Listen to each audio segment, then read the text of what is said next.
É um absurdo. O ministro Flávio Dino usou o STF, ou seja, usou seus poderes de STF para intimar o deputado Sóstenes Cavalcante, que é o líder do PL na Câmara, e intimou ele para explicar a fala dele, dizendo que se o Mota barrasse o avanço da anistia, o PL ia administrar todas as emendas parlamentares das comissões que preside. E aí o Dino fez tudo isso, fez essa intimação com o objetivo muito claro de barrar a anistia. Você tem que entender isso para você ver como que o STF está agindo militantemente contra a anistia.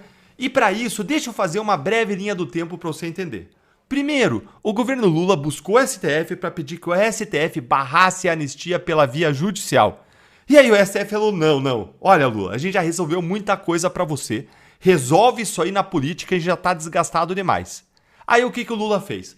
O Lula chamou o Hugo Mota para uma reunião, e aí mandou barrar a anistia, dentro daqueles acordos que você sabe como é que funciona.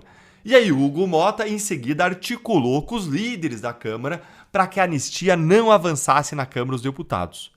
Aí eu mostrei não só isso, tudo, num vídeo para vocês que aqui no canal, um vídeo que eu vou deixar aqui na tela e na descrição, mas eu mostrei especialmente como que o PL e a direita iriam aumentar a pressão sobre o Hugo Mota para que ele pautasse sim a anistia.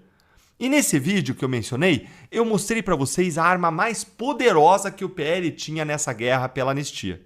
E qual que era essa arma? Como o Mota estava descumprindo o seu acordo com o PL também podia descumprir o seu acordo anterior com o Mota sobre a distribuição das emendas parlamentares de comissão. O que é isso, Deltan? São os recursos do orçamento que são gerenciados pelas comissões da Câmara dos Deputados. E o PL ele tem a presidência de várias comissões e por isso ele tem mais de 6,3 bilhões de reais em emendas das 5 grandes comissões que o partido controla na Câmara. E em vez de dividir isso com os deputados das comissões de diferentes partidos, como foi acordado com Mota, o PL disse que usaria o dinheiro para distribuir as emendas apenas para quem apoiasse a anistia. É um instrumento legítimo e poderoso de barganha, de negociação que o PL tem. E aí, eis que, logo depois de o Sóstenes dizer isso numa entrevista para a coluna da Bela Megali, no jornal O Globo, aí o ministro Flávio Dino vai lá e faz isso aqui, ó. Olha aí. Flávio Dino manda líder do PL na Câmara explicar fala sobre emendas. Como assim? O STF vai se meter em atividade política, é isso mesmo? Olha aqui, ó. O ministro Flávio Dino, do STF, deu nesse domingo, um prazo de 48 horas para o líder do PL na Câmara, o deputado Sóstenes Cavalcante, explicar as declarações sobre a forma de divisão das emendas parlamentares. A decisão foi tomada após Sóstenes afirmar à colunista Bela Megali do Globo que poderia romper um acordo e controlar 100% das emendas de comissão dos colegiados comandados pelo seu partido. A medida seria uma forma legítima de pressionar o presidente da Câmara, Hugo Mota, a pautar o projeto que prevê uma anistia aos envolvidos nos atos golpistas do 8 de janeiro. Me diz aí se tem uma prova maior de que os ministros do STF são políticos. O Supremo ele não foi provocado por ninguém. Em nenhum momento, ninguém mandou um documento lá para o Flávio Dino informando o que o Sóstenes disse e pedindo uma providência, essa decisão do Dino. Não! O que aconteceu foi que eles lá no Supremo, acompanhando a imprensa, viram o comentário do deputado, viram que isso ia gerar uma pressão sobre o Mota, e aí o Dino, de ofício, ou seja, por iniciativa própria, num domingo, deu essa decisão e mandou intimar o deputado. E mais, olha a celeridade disso, olha a agilidade, olha como foge do padrão. Os processos contra os corruptos da Lava Jato e de outras investigações da história mofavam semanas, meses para ter uma decisão. E aí agora essa aí não. Essa aí vem em questão de horas, num domingo. Eles estão reagindo à política em tempo real e eles nem disfarçam. Olha ainda o que o Dino disse. As declarações atribuídas ao líder do PL na Câmara, deputado Sóstenes Cavalcante, se verdadeiras, poderiam indicar que emendas de comissão estariam novamente em dissonância com a Constituição e com a Lei Complementar 210, escreveu Dino. A lei aprovada no ano passado como parte de um acordo entre os 3 poderes sobre as regras para emendas determina que as emendas de comissão são destinadas para ações orçamentárias de interesse nacional ou regional. Gente, mais uma prova de como a decisão é política e foi tomada para intimidar o Sóstenes e o PL a não seguirem com esse plano. Porque o Dino e o STF sabem que usar as emendas seria uma arma efetiva para pressionar o Mota e avançar a anistia. Então o STF entrou em jogo para neutralizar, para derrubar uma arma que o Sóstenes disse que usaria. Veja que o STF tinha pedido para o Lula, disse, não, a gente não vai se meter nisso, resolve aí na política. Mas aí assim que o negócio aperta, o STF vai e entra em campo. Agora, o ministro, gente, ele não poderia usar dessa forma aí, essa decisão preventivamente. Por quê? Porque isso é uma interferência do Poder Judiciário em outro poder, no Legislativo. Nem o Dino, nem o STF sabem efetivamente o que o PL vai fazer. Os atos ainda não existem.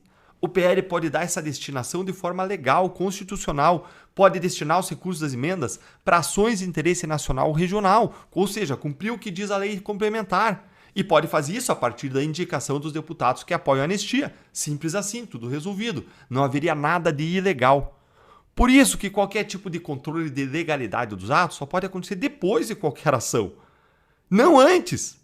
Ao dar essa decisão agora, fica absolutamente, absurdamente claro que o Dino está fazendo é mandando um recado em nome do STF. Está dizendo, não ouse usar as emendas para avançar a anistia, senão a gente vai apertar vocês. A gente vai pegar vocês. Essa é a verdade. Mas se for depender de Sóstenes, parece que a intimidação não funcionou muito não, viu? Olha aí o que o Sóstenes escreveu lá no X. O parlamento é livre. Deputado eleito pelo povo não se curva a ameaças de ministro do STF. Fazemos política com transparência dentro da casa do povo. E a luta pela anistia é justa, constitucional e legítima. Não aceitaremos censura, não aceitaremos intimidação. Ó, parabéns, deputado Sóstenes, não se curve, parabéns, siga firme. O Legislativo é soberano, vocês têm a força do voto, algo que ministro do Supremo nenhum tem, por maior que seja a toga e o ego deles. Não se intimide, continue firme e forte, o Brasil está com vocês nessa luta pela anistia. E eu quero compartilhar agora com você que está aqui comigo uma coisa pessoal. O Sóstenes, ele foi um dos deputados que estava lá na mesa diretora da Câmara dos Deputados quando eu fui cassado. Ele entendeu a injustiça do que estava sendo feito comigo e ele prometeu que ele não assinaria a minha cassação, que eu não veria a minha assinatura dele na decisão da minha cassação. Mas eu fui surpreendido ao descobrir que a assinatura dele estava no documento. Tempo depois eu encontrei ele e ele olhou no meu olho e disse que ele tinha 2 grandes arrependimentos na vida. E um deles era exatamente isso, ele ter assinado a minha cassação. E ele pediu perdão para mim. Vejam, ele podia manter o arrependimento dele para ele podia não confessar esse arrependimento que ele tinha, ele podia não pedir perdão. Afinal, eu nem mais era um colega dele, deputado no parlamento, não teria mais uma relação próxima. O que eu disse para ele em resposta ao que ele disse para mim é que ele estava perdoado.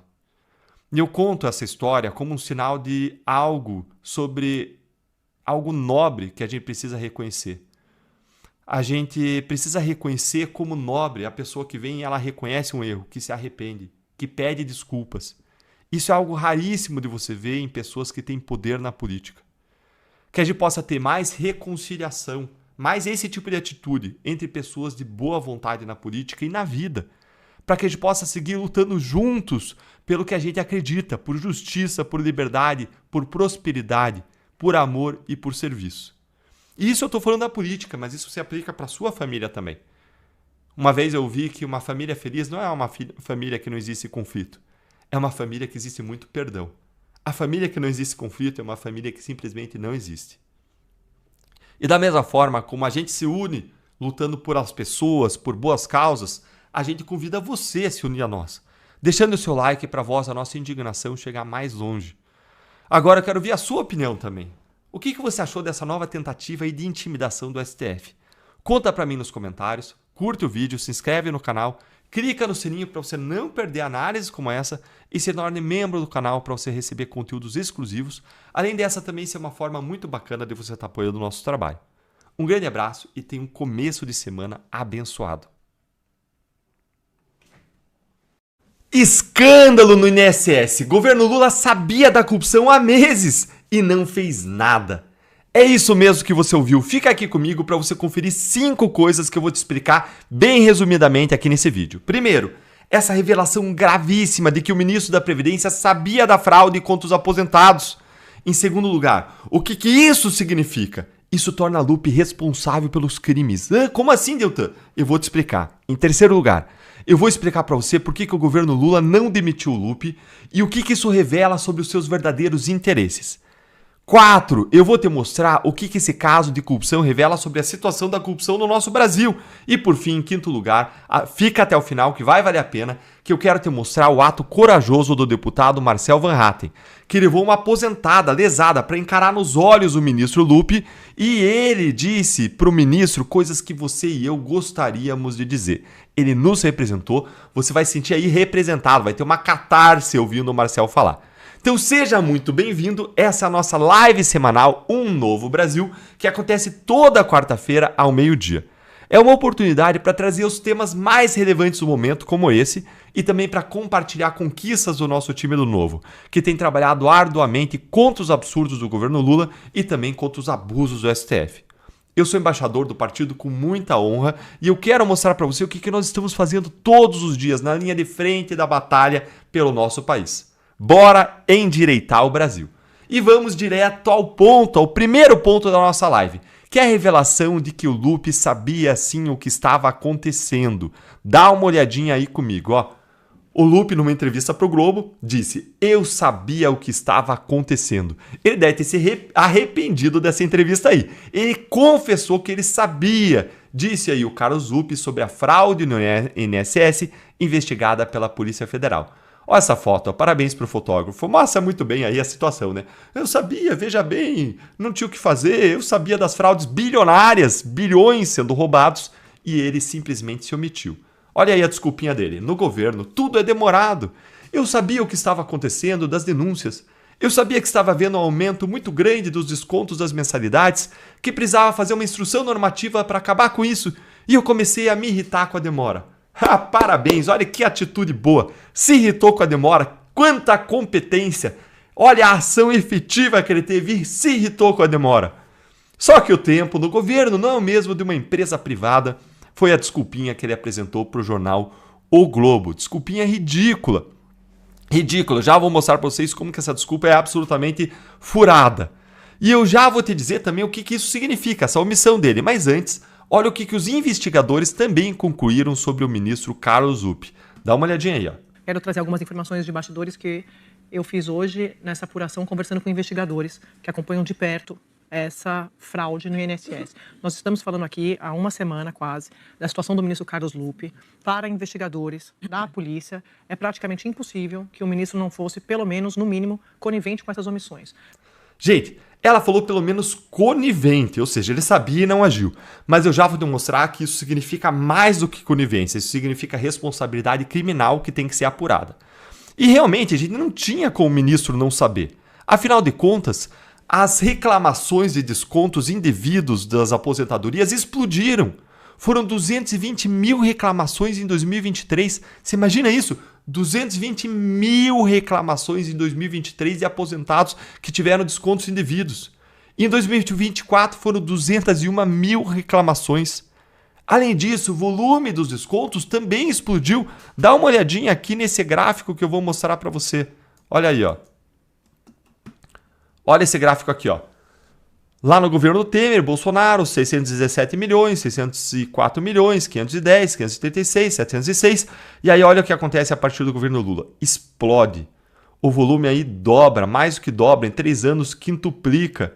Foi aí para 1,2 bilhão em 2023, 1,3 bilhão. Em 2024 foi para 2,8, 2,9 bilhão de reais de descontos. Não tinha como não ver isso aí. Era escancarado que uma fraude estava acontecendo. Agora vamos para o segundo ponto, que é a responsabilidade do Lupe.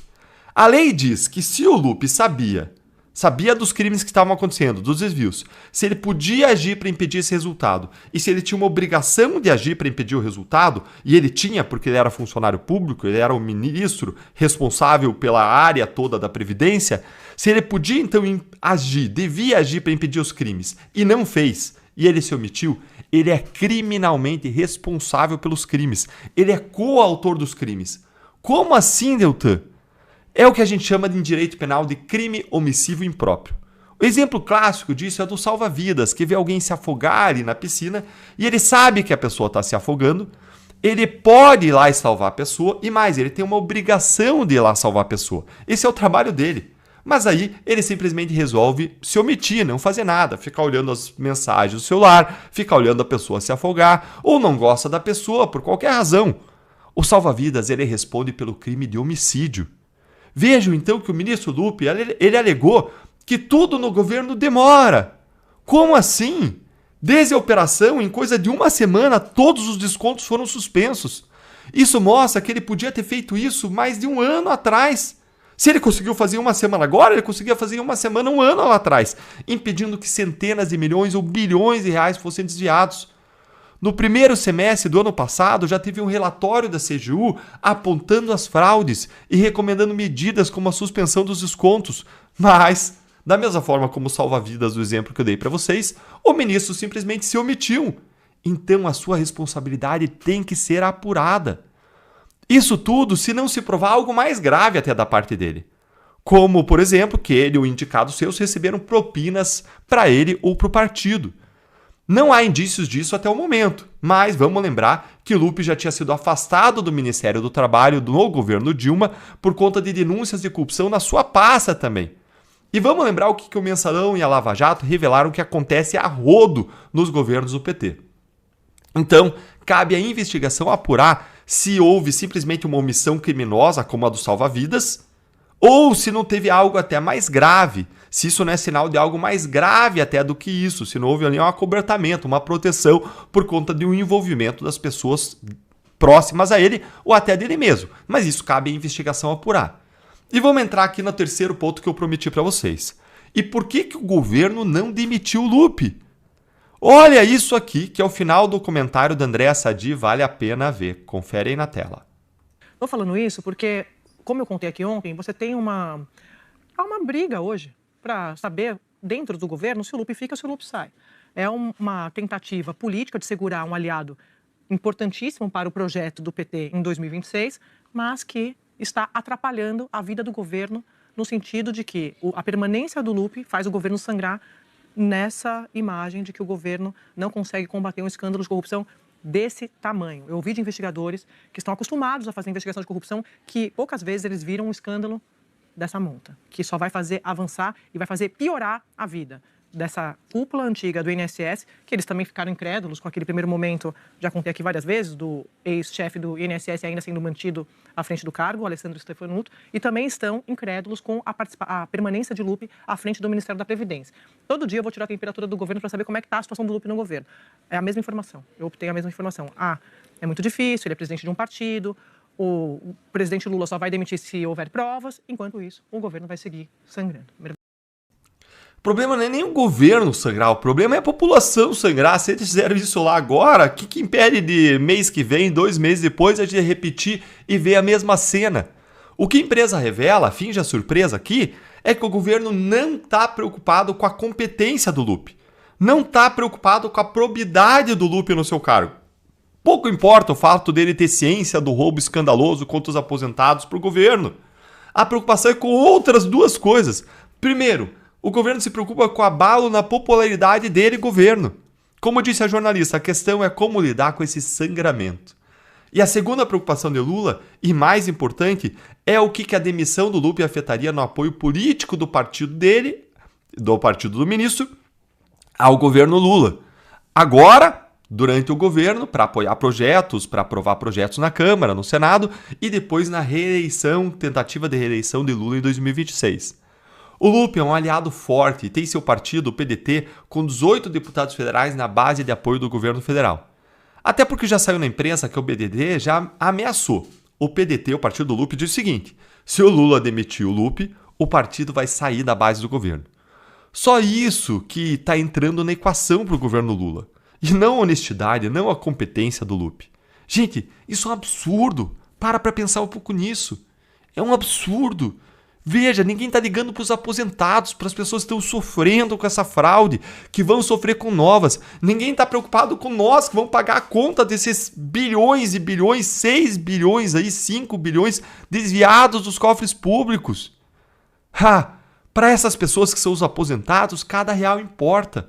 Para nós, Brasil, importa 6 bilhões. Olha a diferença que a gente faria no país com estradas, rodovias, investimento em infraestrutura, investimento em serviços básicos, saúde, educação. Mas para o governo Lula, não.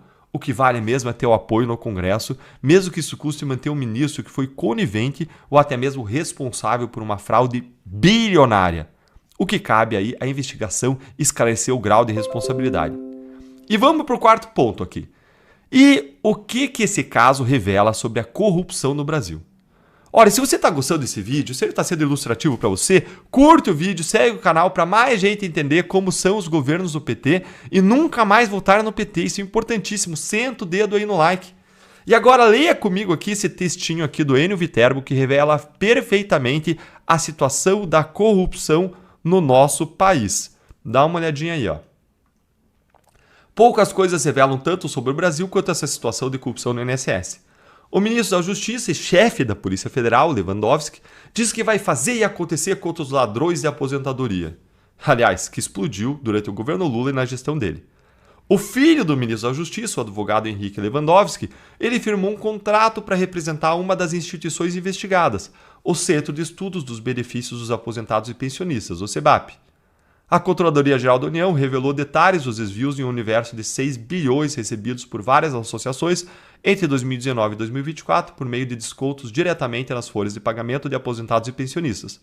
O CEBAP simplesmente recebeu 139 milhões de reais, segundo um relatório da CGU. Ou seja, o ministro da Justiça está chefiando uma investigação contra uma entidade em favor da qual seu próprio filho advoga. O ministro promete que vai até as últimas consequências, doa quem doer. Mas como confiar nessa investigação em que o pai e o filho estão dos lados opostos? O pai responsabilizando uma entidade que roubou bilhões, milhões, em tese, enquanto o filho pode receber aí milhões para defender a mesma entidade. Esse governo, gente, é um acúmulo de paradoxos, de absurdos, de contradições. E para fechar agora com algum alívio, depois de a gente ver tanta coisa errada, eu quero mostrar para você que ainda tem quem defenda, quem mais precisa, tem quem nos defenda. Como eu prometi, veja agora o vídeo em que o Marcel Van Hatten disse para o ministro Lupe, levando lá inclusive uma vítima dessa fraude, a dona Eximar, e disse na cara aí do ministro Lupe que ele fosse obrigado a olhar nos olhos da dona Eximar diante de tamanha crueldade. Confere aqui comigo essa cena que vale a pena ver. Ela, senhor ministro Carlos Lupe, foi à agência do INSS quando soube que estava sendo roubada para informar, o senhor me permite, que R$ 77,86 estavam sendo tirados do seu benefício. E lhe disseram simplesmente que essa era uma entidade de São Paulo, ou seja, nenhum serviço prestado para ela aqui, e que não haveria o que fazer. Dona Eximar, ela é uma de, estima-se o Ministério, 6 milhões de vítimas. Dona Eximar, agora cometi até, eu peço desculpa, até para fechar aqui os dados dela, o valor que ela recebe em torno de R$ 3.000, mais de 70, quase 80 por mês, faz falta ou não faz, Dona Eximar?